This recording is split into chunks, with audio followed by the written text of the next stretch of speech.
world of cable news screaming and social media echo chambers, it's easy to lose the signal in the noise. Every day, policy is debated, votes are cast, and your tax dollars are spent.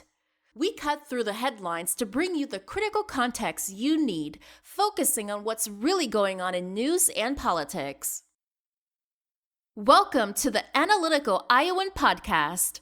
This is your daily dose of fact-driven politics. Let's analyze today's news. Here's Eric. And we are back here on the Analytical Iowan Podcast. It is Tuesday, February 17th, as I am recording this, and unfortunately, once again, recording this later than I would have liked to. Now, I had every intention of getting this recorded ahead of recording the Rational Boomer podcast tonight. I am going to be tomorrow's guest over on the Rational Boomer podcast. And if you followed me for a while, you know I like to be over on that podcast. Mike and I have a great conversation. But time got away from me ahead of recording with Mike. So in order to make sure I could be there around the time I told him I could record, I had to delay this out and then record it after. So if you do come across things that we are talking about that are covered by that podcast, because I know a lot of you listen to both of our shows, understand that that is part of why you're hearing it twice. Is I've already had these conversations with Mike. Some of it is fresh in my mind as we are talking about it. And there's a lot of overlap when it comes to the world of news and politics. So we're going to discuss the same things from time to time. So if there is some overlap, know that that's what's going on here. I encourage you to go check out the Rational Boomer podcast today. If you haven't never seen Mike and you like my content, go check me out over there. And I think you'll enjoy Mike and his podcast as well. And if you're here from the Rational Boomer podcast, drop a comment. Let me know that you came over, that, you found me thanks to Mike. I just would like to see how many people did find me because of that. So we're going to get into it because, as I say almost every day, there's a lot of stuff to talk about. Because with this administration, there's always things to talk about. Now, Donald Trump has some stuff going on. He wants us to believe a whole bunch of things. And one of the things he wants us to believe is that he just loves TikTok, right? That he saved TikTok from his own benevolence or his own good graces, and that he really cares about the users of TikTok. Well, now there is some reporting about why he decided to save TikTok. And this is coming from Axios. Axios is reporting that after the 2024 election, ByteDance CEO Chew and Charlie Kirk went to Donald Trump. And they had a slideshow presentation and things like that, and they were showing him his popularity on TikTok, how he was way more popular than Kamala Harris, way more popular than anybody. He was only potentially rivaled by Charlie Kirk and Taylor Swift. And of course, Donald Trump had to go brag to people. Apparently, he stopped when he was, in the middle of the meeting, and he went and called Barron and bragged to Barron and his son and all of this about how popular he was. So they fed into Donald Trump's vanity, his ego. But something was interesting in this reporting from Axios that I drew maybe a different conclusion from even after I made my TikTok about it yesterday. And I got thinking about this. Charlie Kirk told Donald Trump that that he was rivaling Donald Trump in views and stuff. Now, maybe he didn't put it quite that way, and he was showing Donald Trump other creators that had similar amounts of views and things. But if Donald Trump thought Charlie Kirk was becoming more popular than him, that might explain away what happened to Charlie Kirk. Now, there have been a lot of speculation about things involving Charlie Kirk ever since he was shot on that college campus in Utah. Um, and there's so many weird things about that make you go, well, could it have been something else? Now, Charlie Kirk was in the discussions, not necessarily to run in 28. I don't think he would have been old enough if he had lived. Um, but there was discussions that he could be the next Donald Trump, the next face of the MAGA movement. And you add that in with him showing Donald Trump uh, the viewership and the videos talking about Charlie Kirk, etc. And Donald Trump might have gotten jealous. You know, Donald Trump doesn't like to share the limelight. Now, there have been a lot of weird things involving the shooting of Charlie Kirk. And we don't know because they haven't released much about it. We don't know where the investigation is going, or we haven't heard much about any prosecution of the alleged gunman. And there's a lot of weird things about what happened with this shooting of Charlie Kirk. And some of the weird things include the fact that several people came forward trying to take the blame who weren't responsible. And then you have this gunman turning himself in after his parents talked him into doing it. But there's more to it, okay? From the reporting that we saw at the scene and right after, apparently the gunman had shot Charlie Kirk, disassembled the gun, and was running away with the gun in a case. And then at some point he stopped, put the gun back together, left the gun in the case, and disappeared. Makes no sense why he would do that. Now, ditching the gun would have made sense, but he ditched the gun with the case. And that is, just bizarre to me that he would do that. And then you look at what happened in Butler, Pennsylvania. Again, Donald Trump's involved. It makes you go, well, huh? Maybe. And there's so many weird things involving what happened at Butler, Pennsylvania that you go, I don't know. Something could have happened. Now, what am I talking about? Well, there was reporting from Butler, night of, before Donald Trump got shot at, that apparently people in the crowd had told security and Secret Service that they thought they saw somebody up on the roof that had line of sight to Donald Trump. And why there wasn't a Secret Service agent on that particular roof makes no sense either. And then this guy fires off a couple of shots. Donald Trump goes down. He comes up bloody in what looks to be a WWE cut job.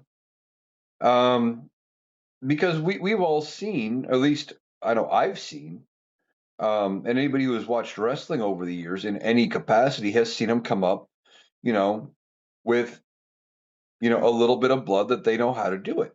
And when you have the fact that the McMahons are involved with Donald Trump, it makes you wonder if they didn't teach him how to do that and how to rig it. And Donald Trump had been involved in wrestling years and years ago in the early 2000s, I believe. Um, and it was one of the few times I actually liked Donald Trump because I hated Mr. McMahon that much more in that particular instant. But, and that was only because of what was going on there, not for anything else. Don't get it twisted. But Donald Trump comes up with blood on his face, on his ear, making it look like he was shot. But then the Secret Service allows him to get his head up above and out in the open, throws his fist in the air. But then from a certain angle, you saw Secret Service motioning the reporters to come back into frame to get the shot, looking up at Donald Trump. And apparently the flag was getting lowered behind. Like the whole thing looked like they were staging it for WWE TV or for a uh, you know, production of some kind, like it was an act. And people say, well, Donald Trump wouldn't sacrifice his own supporters, or he wouldn't sacrifice people in order to pull it off. Well, there's nothing that shows as to why this guy would have taken a shot at Donald Trump. They haven't been able to release any information as to what he was thinking. He was a Trump supporter, and he comes out with, well, I'm just he. So far, all we know is he just decided one day he woke up and he was going to shoot at Donald Trump. Doesn't seem to make a lot of sense. Now, I know this is going to sound like a conspiracy theory, and you know I don't deal in those typically. But what could make sense is, what if this guy was told, you show up, take a couple shots in his direction, try to make sure you don't hit anybody, um, and then Secret Service is going to fire at you. We'll say you got hit, and then you can go disappear, and you'll be a hero because you'll make Donald Trump look like somebody who great for getting shot at, right?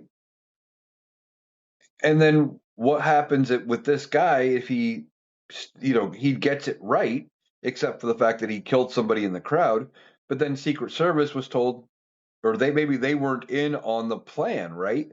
And they shot him because he was firing at the president.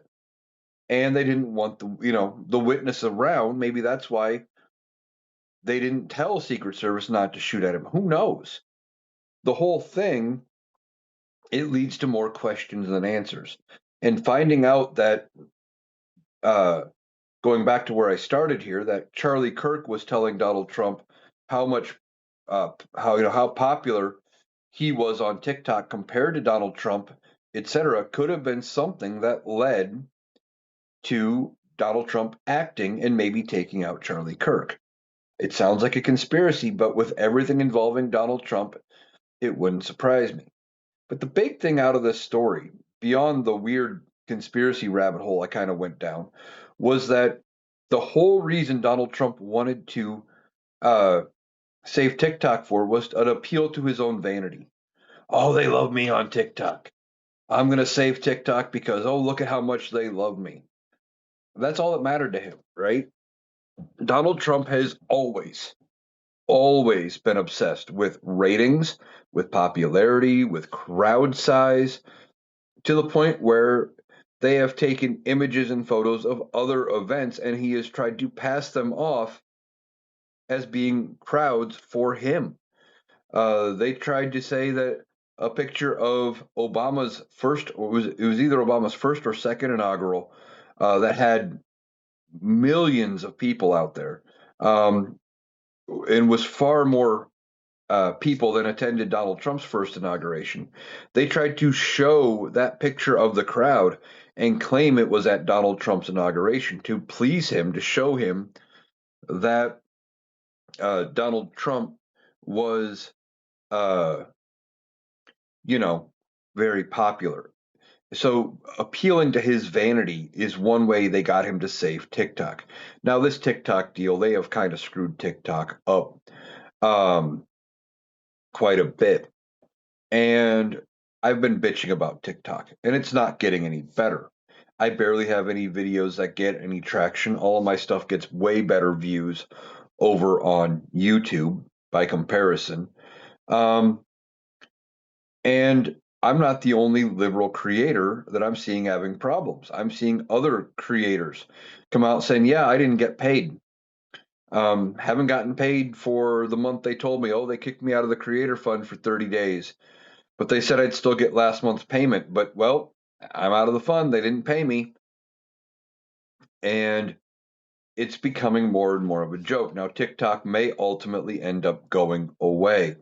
I mean, it wouldn't surprise me if this merger, and by getting the US involved, because one of the things about US businessmen, and I'm not saying that other businessmen in other countries aren't the same way, but one of the things about the capitalists here in the United States is they don't want some of the money. They want all of the money. And one of the things I'm noticing, and I've seen other creators, in this, for example, that one creator I hadn't seen on my For You page in 6 months to a year. I thought he quit doing videos because I hadn't seen him anywhere. And he comes back and says, "No, I've been making content. Finally seen him in a while." And he goes, "Yeah, the only way I seem to get any views is TikTok keeps pushing me to buy engagement, where you have to pay a coupon fee or whatever. You have to buy a coupon for a promotion where they guarantee you so many views. Well, that's all good and well if it gets you views, if you want to pay, but they only seem to want to promote you if you're paying. And long term, that can't be profitable for the creator. The whole reason people do TikTok and they make content, yeah, a lot of them, like myself, it's not always about the money. They put the videos out there, but TikTok is making some money off of us. We should be making our money on the back end too. And I never ask anybody to donate to me or to buy anything or even to give gifts when I do the lives. I don't beg for any of that. I appreciate all of it. Um, but I'm not out here begging for the money. But I just want TikTok to give me what is due. And it sounds like this new ownership is still screwing everything up. Now we will see if ultimately TikTok comes around and if they end up figuring it out and making it better, but I don't think they will. Now, keeping an eye out for other platforms. Um, I've heard things about Upswiped. That was supposed to be the latest TikTok replacement. I do have an Upswiped account. I have posted nothing over there. I just got in when I heard about it because it had only been live for a few days when I made the account. Um, and the reason I did was trying to protect my name so I don't get hit with somebody else claiming to be me and posting my content up there. Beyond that, there are other options, there are other alternatives, and something else may come up that ends up replacing TikTok down the road. Just because Donald Trump saved it right now, we've seen the history of things Donald Trump is connected with. You have Trump University, Trump Steaks, Trump Vodka, Trump Casinos. He's bankrupted 5 different casinos. You have Trump Charities, which was defunded and was court ordered to not participate or not practice in the state of New York anymore because they were fraudulent. You have he put his name on the Kennedy Center, and it got to the point where it can't make any money. And because Axe kept canceling on him, Donald Trump said, "Well, okay, fine. We'll close the Kennedy Center for 2 years, basically till the end of my term, and I don't have to deal with it." Donald Trump wrecks everything he touches, and I think TikTok could potentially be one of the next things that goes that same way. All right, now I want to talk about we are in a government shutdown. We are in a partial government shutdown right now. And the only thing affected is DHS. And this is because um, Republicans and Democrats have not come to a deal. And basically, it is all because of ICE. And Democrats, in order to fund DHS, they want some restrictions on ICE. What do they want? Well, they want ICE to operate like um, a normal law enforcement agency. They must wear body cameras. They must be unmasked. Um, they must have like a badge visible with a name and uh, a badge number, and that they must record with the body camera that they are given. And that they, stop the roving raids like you saw in Minneapolis, where they were just wandering down the street, stopping vehicles. Let me see your papers. They would just without knowing anybody for sure was in that building, they would go into an office building and just start looking at people and trying to force you to show your papers and those kind of things. And that Democrats want that to stop. Doesn't sound too ridiculous. Now, Republicans and Democrats have not agreed on that. And basically, Democrats said, if you don't give us those things, we're not going to agree to fund ICE. Now, don't know where things stand. For sure, been hearing that they have been trying to go back and forth with offers between the White House and Republicans and Democrats, and some people are saying Chuck Schumer has caved. Now, because he's actively negotiating, that doesn't mean anything, right? This is him playing politics. right? This is how politics used to work: is you would, uh, I want this, this, this, and this. Now, just because he's negotiating does not mean he's caved. What it could be is he might have offered, because they haven't released a lot of the details of these deals yet, at least not that I have seen. Is he could have said something like, "Well, you wanted 10 billion, we will give you 5 billion in funding if you give us all of this." And they're going back and forth. Now, ultimately, as long as he gets his wish list for holding ICE accountable and they get all of those things enforced, then does it matter if he's negotiated? No, it doesn't. It's just another reason for people to hate on Chuck Schumer. Now, we will have to see what happens and ultimately how these negotiations play out. Beyond that, Donald Trump is trying to blame this shutdown, this partial shutdown, on the Democrats. Again, he is saying it is a Democratic shutdown, but it's not. When the Democrats in this case are asking for simple law enforcement tactics from ICE, and the Republicans are saying, no, that's a bridge too far, that puts the blame on on the Republicans. The Democrats are holding the line for in trying to protect American citizens. But see, Republicans don't want to acknowledge that. They don't want to acknowledge that there is a problem with ICE. So they do things like this. They say Donald Trump says it's the Democrats' fault. It's not. But see, Donald Trump will never want to accept the blame for anything. He loves shifting the blame onto somebody else. Anytime he can say, "Oh, I didn't know anything about that. That was somebody else. They were operating without my knowledge," he will. I mean, how many times has he fired somebody in his first administration for some kind of a scandal that made him look bad? Because that's how Donald Trump operates. He doesn't want to be made to look bad at all. He wants everyone to think about him the way he thinks about himself, that he's the greatest and always has been. Now, Donald Trump recently was on Air Force One and he was being asked about his travel plans for the week, and he's going to Rome, Georgia. Now, in Georgia, there is a special election to fill Marjorie Taylor Greene's congressional seat. She resigned earlier this year. She retired like 2 days after she got her fully vested government pension. But she retired, and now there is a special election to fill that seat. And this election is um, jam packed. There are like 21 or 22 people running to fill this seat.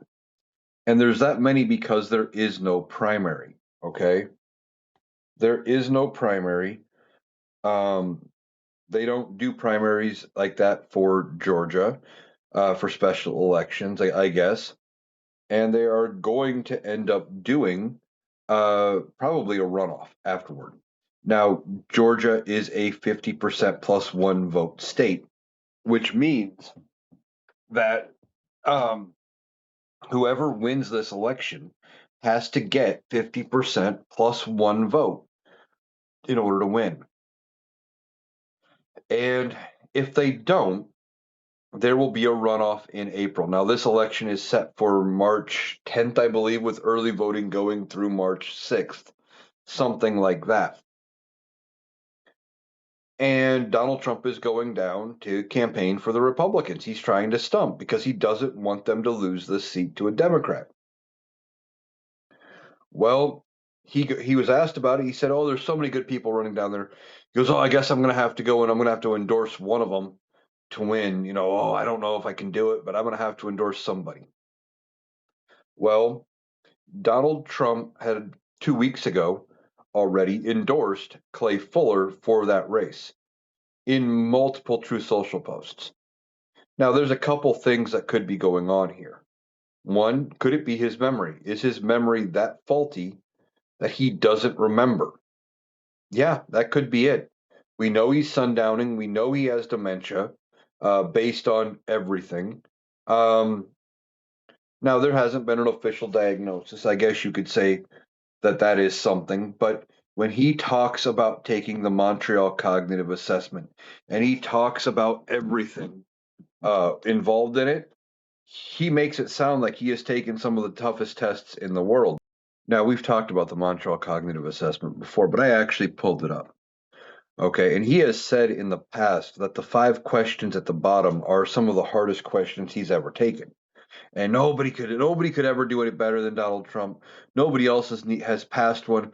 Oh, and it proves he's a genius. And I guarantee you, they have told him that it's an IQ test or an aptitude test, and about how it makes him out to be a genius for passing it. I guarantee you he does not know what this really is about. And they typically give you the Montreal Cognitive Assessment when you are having some kind of mental problem, a stroke, dementia, a severe brain injury, things like that, just to see and gauge um, where your cognition is. And I'm going to go ahead and I'm going to read the uh, the parts. First question is correlation, and it shows the numbers 1 to 5 and the letters A through E. Okay, and it shows you drawing from 1 to A, from A to 2, and then you would continue it 2 to B, B to 3, 3 to C. And just to see if you can correlate and make that connection. Then you have to copy, there's an image of a cube. Can you draw the image you see? And that's about recognizing what you're seeing and, uh, you know, whether or not how much motor control you have. It's not about how perfect it looks, it's more about what kind of control you have over trying to draw it. And then they want you to draw a clock. Okay. Um, Draw a clock, an analog, old school clock. Draw a clock face, and they would give you a time, and you need to write the time in. And it's not about how perfect it looks. They want you to get it as close as you can. Now, obviously, most people can't draw a perfect circle freehand, but it's more about, did you get the numbers roughly spaced apart the way they're supposed to? Is the circle close to a circle? Is it, or does it look like a bunch of squiggly lines, and is it horrible? Does it look like the one painting with the melted clock? Do you have all of the numbers bunched up to one side? Did you write it backward? There's all kinds of things they can get from you drawing the clock face. Then there's the naming section, where they give you 3 images, and I'm staring at it right here on my computer screen. It's a very generic looking lion, a rhinoceros, and a camel. All you have to do is say, that's a lion, that's a rhinoceros, that's a camel. And it's not hard, okay? But Donald Trump acts like this is the worst thing in the world. Then he says, okay, and he's talked about it. Camera woman, person, TV, or whatever the words were that he had to remember, right? And how smart it was. So this is the memory part. It said, read list of words. Subject must repeat them. Do 2 trials even if first trial is successful. Do a recall after 5 minutes. Okay, so in this particular version, the 5 words are face, velvet, church, daisy, and red. Say them to Donald Trump. Does he repeat them back? Okay, then 5 minutes later, what were those words again? And see if he comes up with face, velvet, church, daisy, and red. And he acts like these are hard questions. Okay. Then there's an attention subject or an attention spot. Subject has to read a list of digits at 1 digit a second and have the person repeat them back. In this case, they have the numbers listed as 21854. And then Donald Trump would have to repeat that back. And he's scored based on that. And then they read him three numbers. This says 742. And they would ask Donald Trump to repeat those backwards to see if he says 247. And uh, Donald Trump is, acting like these are hard questions. Now, there's a list of letters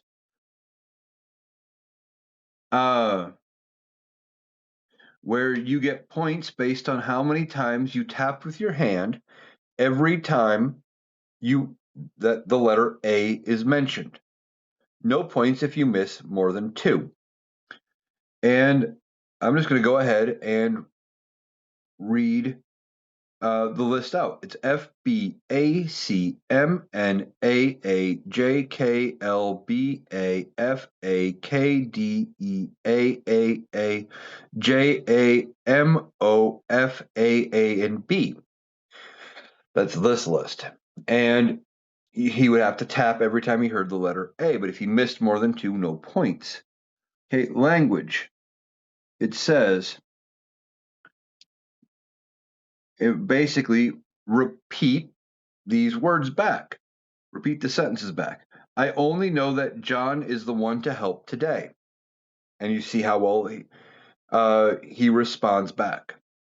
And then the other sentence is the cat always hid under the couch when dogs were in the room. And see if he can get it right. Now, we've seen Donald Trump have problems with speech. He stops mid word, he slurs, he trails off into gibberish. Those are probably going to be ones he struggles with. Fluency, the other part under language. Name the maximum number of words in 1 minute that begin with the letter F.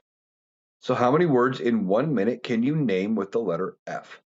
And you get points.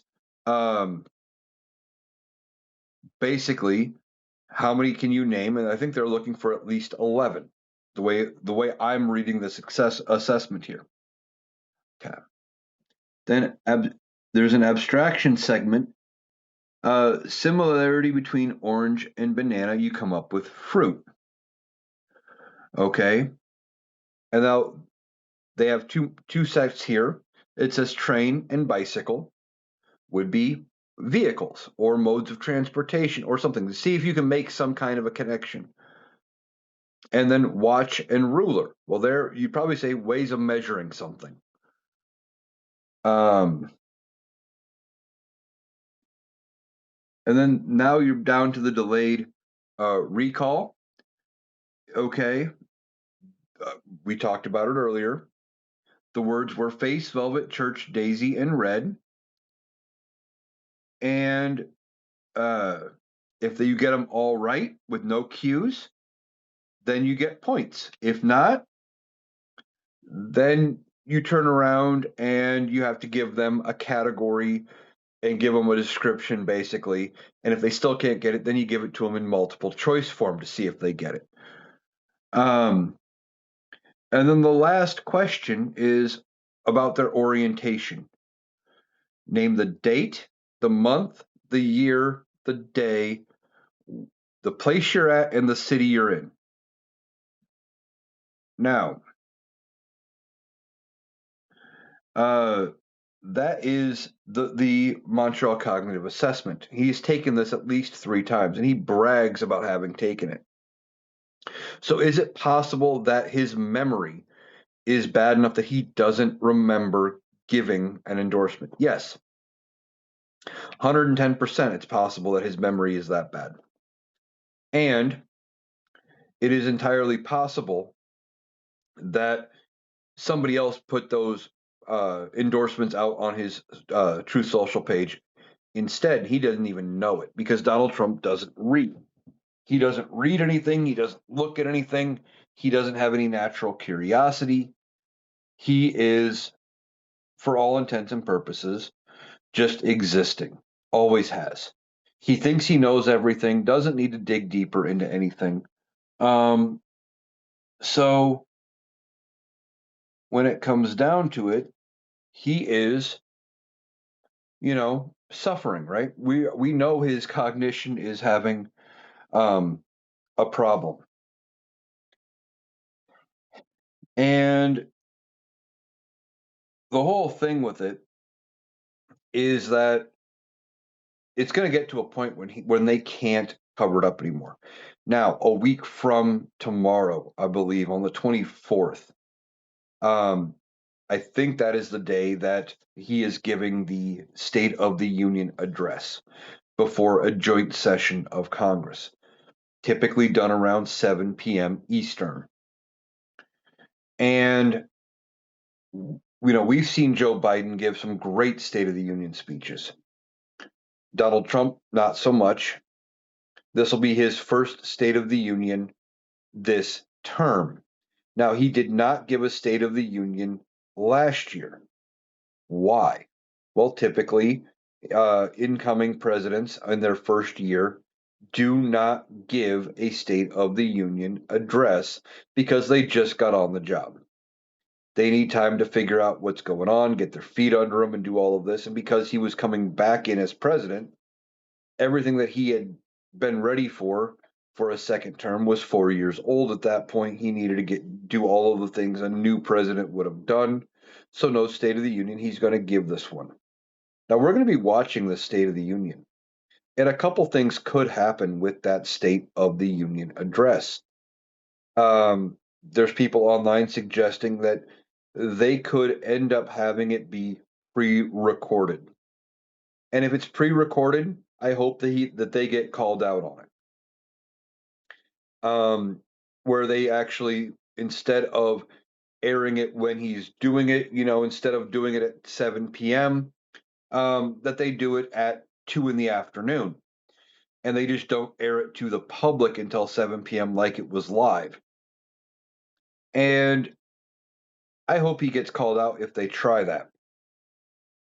Now, that if you watch how he sundowns, and you notice that they don't schedule a lot of events for him after 5 p.m.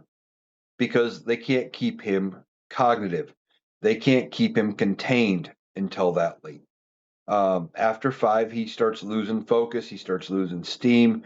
He starts going batshit crazy and posting stupid stuff on Truth Social, saying some of the more unhinged things. They're having trouble keeping him under wraps. So the fact that this is scheduled for 7 is interesting. Now, they could have him hopped up on all kinds of things, including Adderall, trying to get him to focus. And that wouldn't surprise me either. But what could happen if it's not pre recorded and if he appears to be hopped up on things, that could be very evident during the State of the Union. Now, beyond that, beyond him being hopped up, he could have a catastrophic collapse during the State of the Union. And what I mean is not necessarily that he physically collapses like to the floor, although that could be possible depending on what happens. I mean, he could have a moment where he can't catch his words and he's just slurring everywhere, and where it is very evident that there is something wrong, similar to what happened to Joe Biden during that presidential debate, where because Joe Biden was under the weather and on cold medicine and things, he appeared to be a little loopier than he actually was. And during that debate, Joe Biden, I think, was also just astonished by the stuff coming out of Donald Trump's mouth. And I think there are going to be people on the all sides of the aisle, right, left, and center, that are going to go, "Holy fuck, what's wrong with this guy?" because of what he says at the State of the Union. Now, one of the things I discussed with Mike in tomorrow's Rational Boomer podcast was um, the idea that the Republicans could move on Donald Trump and that they could impeach him because of things. So, one of the things that we were discussing, Mike and I was what could happen with Donald Trump and the 25th Amendment. Now, the 25th Amendment has been thrown around going all the way back to Donald Trump's first term. And specifically, it got brought up because of his reactions to the January 6th attacks and how he was so giddy and happy and demented over how those were going on and how he was excited about people doing destruction and damage in his name, trying to overturn an election.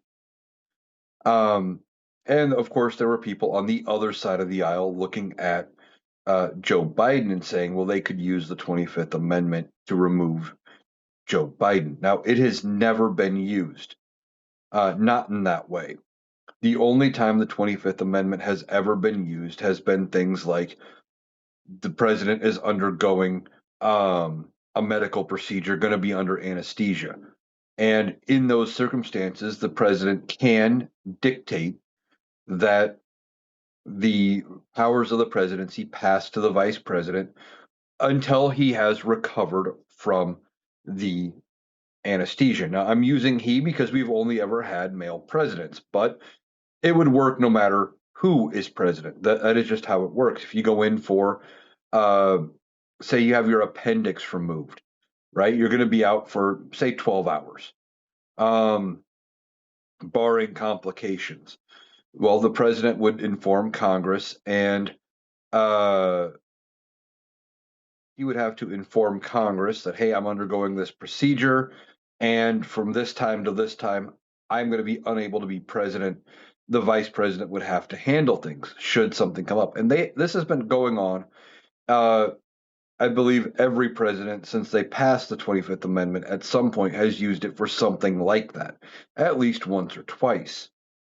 Now, what would happen with this is where it gets different. JD Vance, if he has some major meltdown on the State of the Union night and they can't hide it anymore, that he is just completely gone, he would need support of the cabinet. He would have to go to Congress.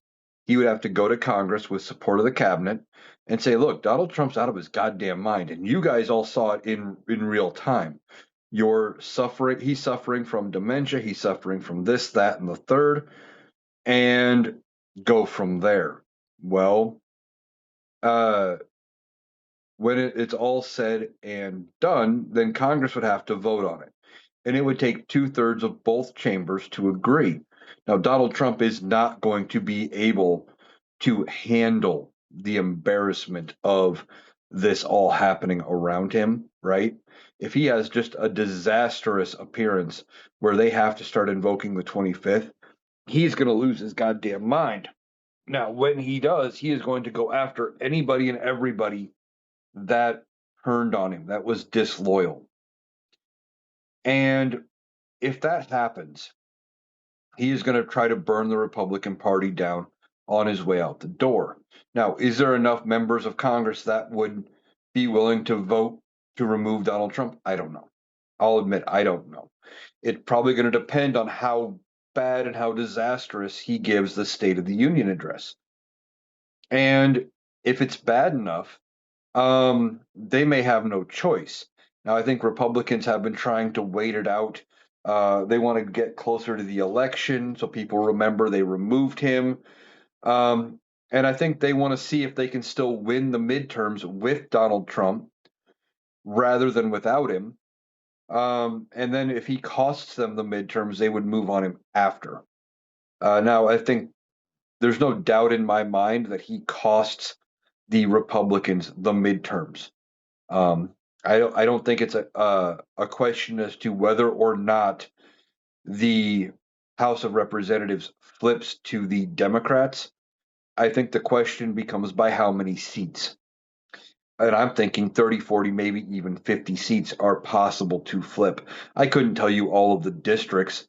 Um, it's just a gut feeling that I have.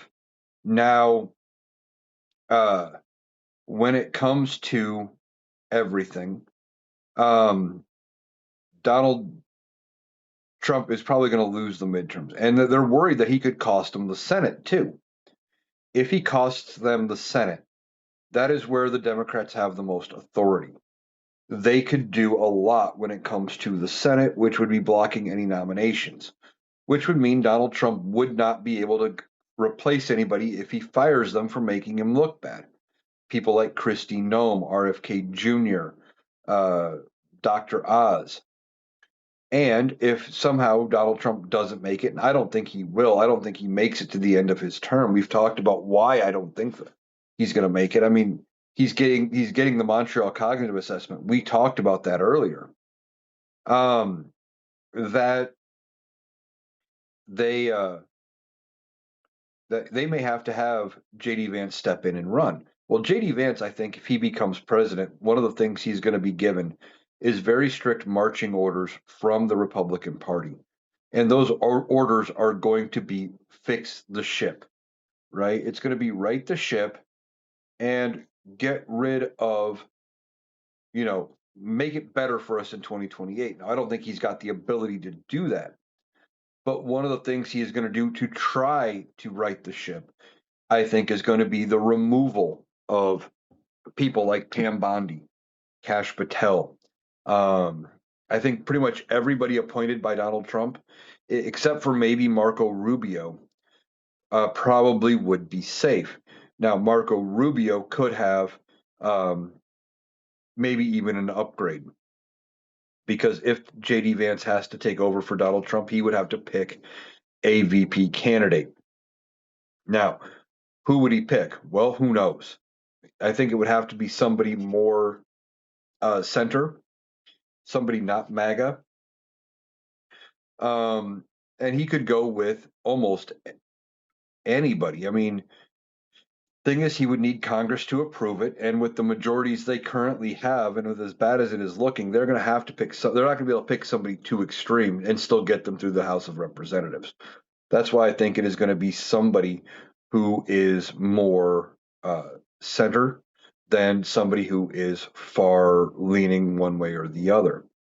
Now, when it comes down to it, Marco Rubio could get promoted to VP because JD Vance is going to need somebody. Marco Rubio is probably the most qualified out of Donald Trump's current cabinet to have a future still in politics. Um, and I think one by one, everybody around JD Vance would get replaced. It would be something where maybe he won't ask for their resignations, maybe they resign on their own. Um, I don't think he would allow the Democrats time to impeach and remove all of them. And his way of running the ship is he would be able to get better advisors in, and he would actually listen to them. And I think what Democrats, or what Republicans rather, would be doing here is they would be trying to spin the narrative. Now, they're still going to blame Democrats. They're not going to want to blame Donald Trump unless they decide to go complete scorched earth. But for the most part, they're not going to want to turn away Trump voters that easily. So they're going to want to make it seem like it is, uh, all Democrats' fault, but they're going to slowly start getting in better and better people around JD Vance. And I can already see, either in the midterms or in the 2028 general, how the Republicans are going to fare and what they are going to run on. And their campaign policy is going to be, well, you need to give JD Vance a Republican controlled Congress so he can get to work and fix all the problems that the Democrats have caused. He just got here. He just got in the driver's seat. He needs a Republican controlled Congress. And if in 28, if this happens after the midterms and Democrats have control of one or both chambers of Congress, they're going to say, well, you got to give JD Vance 4 more years because those damn evil Democrats were blocking him from doing anything to fix the problems the Democrats caused. They're going to try to gloss over and make it look like none of it, any of the problems right now were ever Donald Trump's fault or Republicans' fault for going along with him. And they're going to try to just still put the blame on the Democrats. Now, we can't let them get away with it. We can't let them succeed in doing that. But that is where they're at. Now, one of the last things I want to talk about uh, is we've been talking a lot about the SAVE Act. Now, Representative Chip Roy of Texas came out and said that effectively what we have been saying is right. Now, he claims there's a workaround. So if your ID and your birth certificate and all of it doesn't match, that you can sign an affidavit. And if you sign this affidavit attesting that it's you under penalty of law, um, with like jail time and things like that, then you would still be allowed to vote. Which it doesn't sound from what I've seen on the SAVE Act, it doesn't seem like that affidavit is actually in there. So this could be similar to the protections and the riders that they say that they claim are in the that they are in the anti-abortion laws when Roe v. Wade fell. And they say, "Oh yeah, it's so easy. You can get an exemption. You're exempted for the life of the mother." But then we hear about places like Georgia where they kept the mother on life support and they wouldn't let the mother's body go until they absolutely had to, trying to force it to continue to carry this baby who otherwise would not have survived. You hear about women not being able to, having to go wait until they are actively bleeding out or almost dying, and even then being almost turned away because doctors are worried about losing their license. But Chip Roy says, don't worry about it. There's going to be an affidavit you can sign. So if your married name is Sarah Jones and you were born Sarah Smith, you could bring in your birth certificate, your driver's license, and you sign a form saying that this is you. And as long as nobody else tries to vote as you, you're fine. But that isn't, it already isn't a thing. The Heritage Foundation looked into it, and there is only about 33 cases of uh, people voting who shouldn't have voted as undocumented or illegal immigrants per year going back 15 years. It is ridiculously small. It is a solution looking for a problem that doesn't exist. Now, I had to provide way back when, uh, I know I signed up to register through the DMV. And in order to get my permit, I had to provide the driver's license station with my birth certificate way back then. I remember doing it. And then when I turned 18, they had already seen those records and proved I was who I said I was. And then they just said, "Oh yeah, we're going to sign you up. We're going to register you to vote." They want to make it where you have extra steps in order to vote. Why? Because they want to lower voter turnout. And there's going to be an affidavit. Doesn't matter, right? Chip Roy is trying to come up with a way to spin it to make it sound like it's not as bad as it really is. Now, we are seeing people on the right. I'm seeing it in comment sections. I'm seeing it in my own comment sections. I'm seeing YouTube videos about it where Republicans are saying, well, you should just have all your documentation like a responsible adult. There are all kinds of reasons as to why you wouldn't have your documentation. Did you have a house fire? Did you leave a domestic violence situation? Has your name legally changed? And I don't care what the cost is to go get copies, okay? If there is any cost, and I had some dumb fuck in my comments saying, well, a copy of your birth certificate's only $20, and if it costs me $20 to vote, that's fine. The fact of the matter is the 24th Amendment says they cannot charge you a fee to vote, and requiring you to go get copies and pay fees to get copies of your identification and all these paperworks makes it a fee to vote, and that is illegal. And the simple fact of the matter is, not everybody has the kind of money to go do that. You know, for a lot of Republicans who don't like to leave their home county, some never even leave their hometown. You know, I know a lot of Republicans in my little rural patch of Iowa here where, you know, they lived in the town, their parents lived in that town, and their grandparents lived in that town, and they've never lived outside of it. And they married somebody from that same town with no intention of ever leaving. And if you were lucky enough to live in your county seat, well, the courthouse is right there. It takes you 5 minute drive to go to your county courthouse and go get your paperwork. Whereas liberals and more educated people, the ones that don't like Donald Trump, if Donald Trump even admits it, go, smart people don't like me, they like to leave. I talked about it in a video just the other day. We have people out of my graduating class. I know a lot of them. Some are living in Colorado, in New York, in the Carolinas, in Florida, in Texas.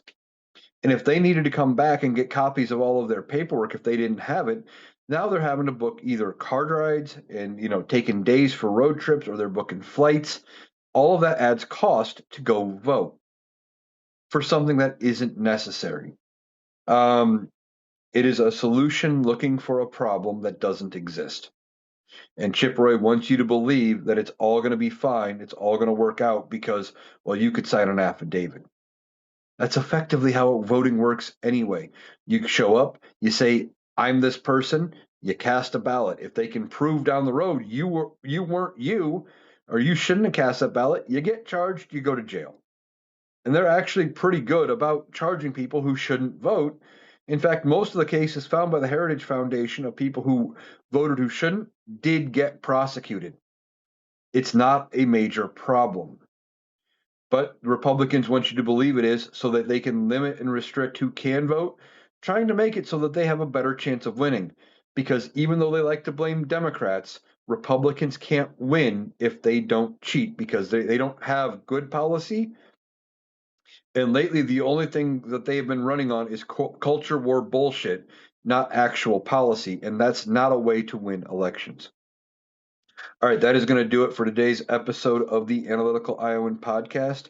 I want to thank you for taking the time to join me today. I encourage you to go check out tomorrow's podcast on Wednesday with the Rational Boomer. I'm going to be the guest over there. I thought it was a great conversation, always is.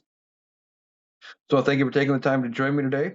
Hope you guys have a great day, and we will talk to you again tomorrow.